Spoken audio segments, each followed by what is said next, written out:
It was 3 a.m. when I heard the pounding on my door. At first, I thought it was a nightmare, the heavy thud, the muffled shouting, but then the door swung open. And there he was, my father, red-faced, eyes burning with a rage I'd never seen before. Please stay with me as I tell you my story. Don't forget to like, share and subscribe to our channel for your support means the world to us. Now back to my story, and behind him, standing smug and satisfied in her silk robe, was his new wife. Pack your things, he barked, his voice cold and sharp. I sat up disoriented, still half asleep.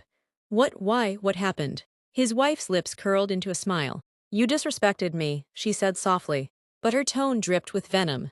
And I won't tolerate it in my house. Her house, not mine, not even his anymore, hers. My father nodded, confirming her words like a loyal servant. You heard her, you can't stay here, not after tonight. I felt my chest tighten, the air sucked out of my lungs. Hours earlier, at dinner, she had snapped her fingers at me, ordering me to fetch her a glass of water, as if I were a maid. I refused. I thought my father would defend me. Instead, he stayed silent. And now, in the dead of night, I was being exiled from my own home for daring to stand my ground. I begged him to think, to calm down, but his eyes were locked on hers, waiting for her approval, not mine. And when she gave a small nod, he turned back to me with finality. Leave now. So I did, at 3 a.m., with only a backpack and the clothes on my back. I walked into the night, shivering from more than just the cold. That was the moment I realized I hadn't just lost my home, I had lost my father. She hadn't always been in the picture. My father met her a year after my mother died. And at first, I wanted to be happy for him. He smiled again, he laughed again. I thought maybe she was what he needed to heal. But healing wasn't her intention. From the very beginning, she carried herself like royalty. Polished nails, perfect hair. Every word dipped in sugar when outsiders were around. To the neighbors, she was charming. To my father, she was radiant. But to me, she was a storm disguised as sunshine. At home, the sweetness melted away. She snapped her fingers when she wanted something. She inspected my clothes, my grades, my tone of voice, as if I were some unruly servant she had to whip into shape. If I dared push back, even slightly, her eyes narrowed into slits, and she went running to my father with stories of disrespect. And he believed every single one. I watched him transform into her shadow. The man who once tucked me into bed, who promised he would always protect me, now hung onto her every word like it was gospel. He laughed at her jokes, nodded at her complaints, and stood silent when she demeaned me. She became the queen of our house, and my father, he was her loyal subject. I wasn't blind. I knew she saw me as an obstacle. I wasn't just his daughter. I was a reminder that his life existed before her. She wanted all of him, his time, his loyalty, his money. And for that, I had to be erased. The night he threw me out wasn't sudden. It was the crowning moment of her victory. And I knew then, the battle had only just begun. After that night, it was as if I had never existed. I tried calling him the next morning, my hands shaking as I dialed. No answer. I texted begging him to talk, to explain, to just be my father again. Hours passed, days, silence. Then I saw it, the gray check marks. He had blocked me. It didn't stop there. The whispers started soon after.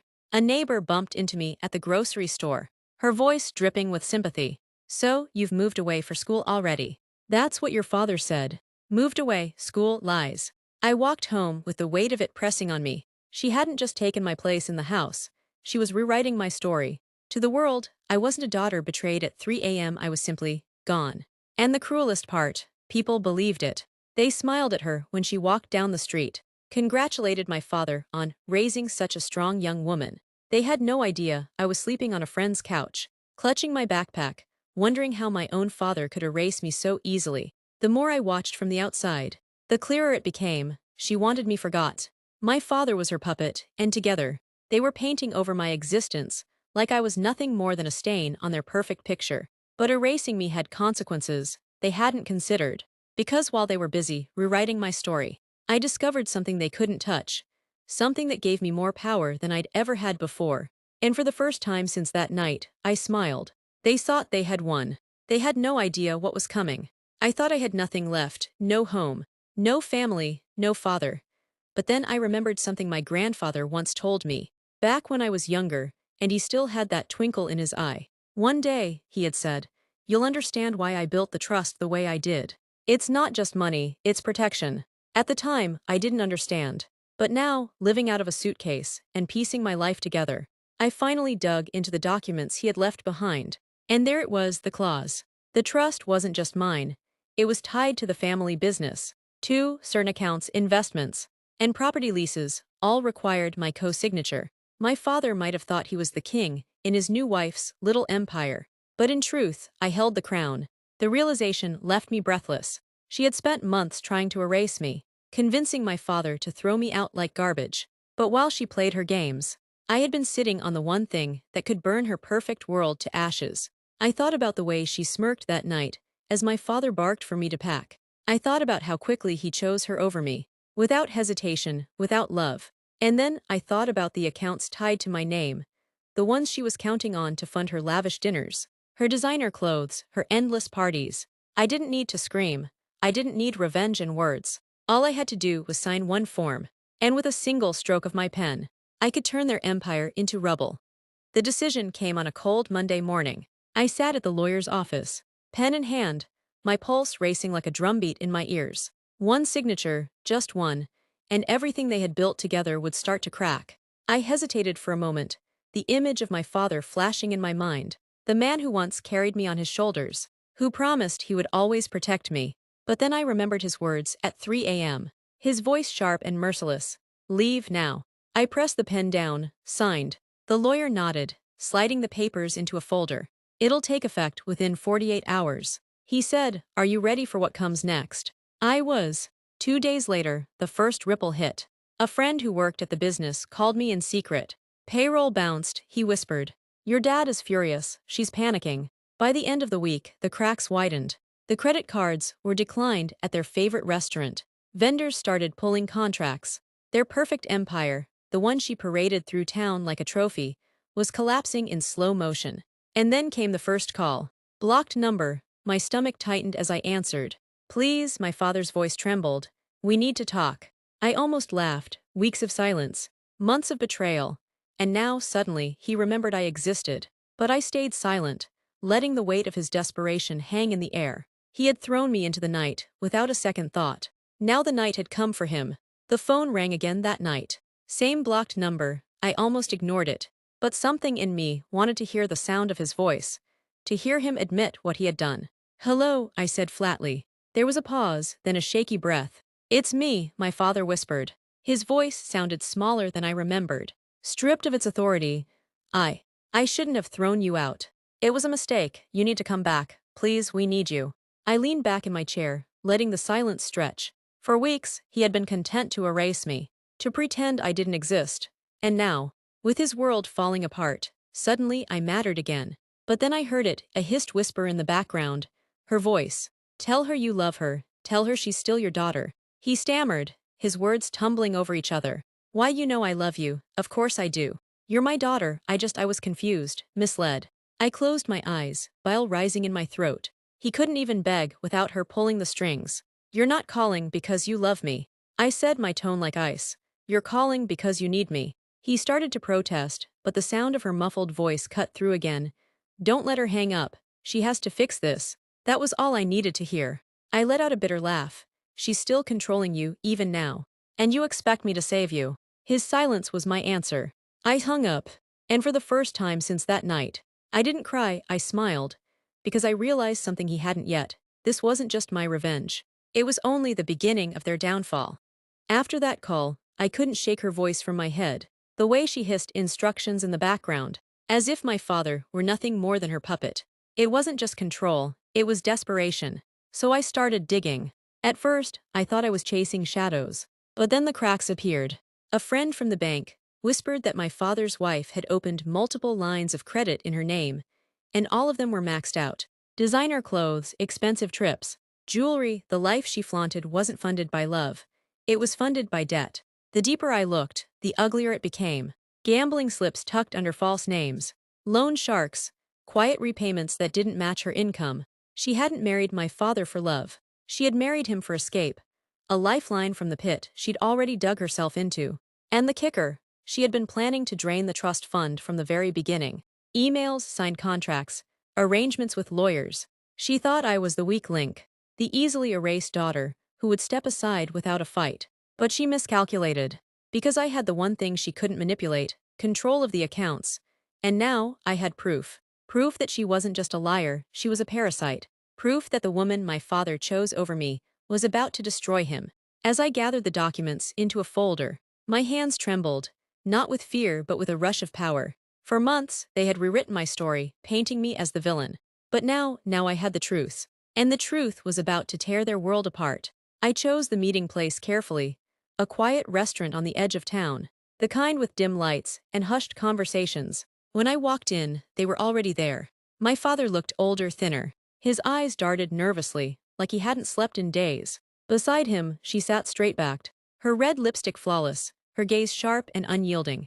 Even now, she acted like the queen. "Thank you for coming," my father said quickly, his hands wringing the edge of a napkin. "We can fix this, we just need." I cut him off, dropping the folder onto the table with a heavy thud. Their eyes followed it as I slid it toward them. "Do you mean these?" Her painted smile faltered as she opened the folder. Page after page of debt records, credit lines, loan slips, all in her name. Her face drained of color. This is private," she snapped, her voice trembling for the first time. "No," I said coldly, "this is proof. Proof that you never loved him. Proof that you married him to escape your mess. And proof that the moment you get control of his accounts, you'll bleed him dry." My father's eyes flickered between her and me. "Is this true?" His voice cracked. She tried to recover, placing a hand on his arm. "She's lying, she forged this, she." "Don't," I hissed. "I don't need to forge anything. You did this yourself, and I can expose it all." The restaurant had gone quiet, the hum of nearby tables dimming as eyes turned toward us. For the first time, I saw her mask crack, and my father's certainty unravel. And I knew I wasn't finished yet. For a long moment, the only sound was the rustle of paper as my father flipped through the evidence. His hands shook, his lips moved as if searching for words. But nothing came. Finally, he looked at me with hollow eyes. "There's something I need to tell you," he whispered. My stomach twisted. His voice wasn't angry, wasn't defensive, it was broken. He slid a single sheet from the folder and pushed it toward me. My heart stopped. It was one of the trust documents, with my signature at the bottom, except it wasn't mine. My breath caught. "You forged my name." He closed his eyes, shame etched across his face. "She said it was just paperwork. A formality, that you would agree anyway." I didn't want to fight. I thought it would keep the peace. Her nails dug into his arm. "Don't apologize to her. We did what we had to do." I stared at the paper, bile rising in my throat. It wasn't just betrayal. It was theft of my identity. My trust, my place in the family. The man who once promised to protect me had weaponized my name against me. "You threw me out for her," I said, my voice low and shaking. "And then you pretended to be me, just so she could take more. Do you even hear yourself?" His hands trembled. I was desperate. I thought I was doing the right thing. "No," I cut him off. My voice was ice now. "You weren't desperate, you were weak. And weakness cost you your daughter." For the first time, I saw fear in his eyes, not of her, not of the debts, but of me. Because he knew what came next. The restaurant was silent, every pair of eyes fixed on our table. My father hunched over like a man defeated, the forged signature lying between us like a crime scene. His wife's mask had slipped completely. The smugness was gone, replaced with raw panic. "Please," he whispered, reaching for my hand. His palm was clammy, desperate. "We can fix this, just release the funds. We'll make it right." I pulled my hand back. For a moment, I almost pitied him, the man who once tucked me into bed, now begging like a child. But then I remembered the cold night he threw me into the street at 3 a.m., choosing her over me without hesitation. "You didn't just kick me out," I said, my voice sharp, steady. "You erased me, you forged my name. You tried to make me disappear so she could own everything." I leaned closer, locking eyes with him. "But you forgot one thing, I'm still here." His wife slammed her hand on the table. "She's bluffing, she doesn't have the power to." I cut her off with a bitter smile. "The accounts are frozen, the debts are exposed. And everyone here," I gestured at the watching crowd, "now knows exactly who you are." Her face went pale, my father's shoulders shook. He reached for me again, but I stood, gathering the documents into my bag. "You wanted me gone," I said coldly. "Now you can live with the silence you created." As I walked away, I heard him call my name, his voice breaking, begging, but I didn't turn back. That night, I didn't just leave a restaurant. I left behind the man who chose greed and weakness over his daughter. And for once, he was the one left in the dark. What will you have done if this happened to you? Drop it in the comment section. Thank you for watching till the end. Don't forget to like, share and subscribe to our channel for more interesting stories.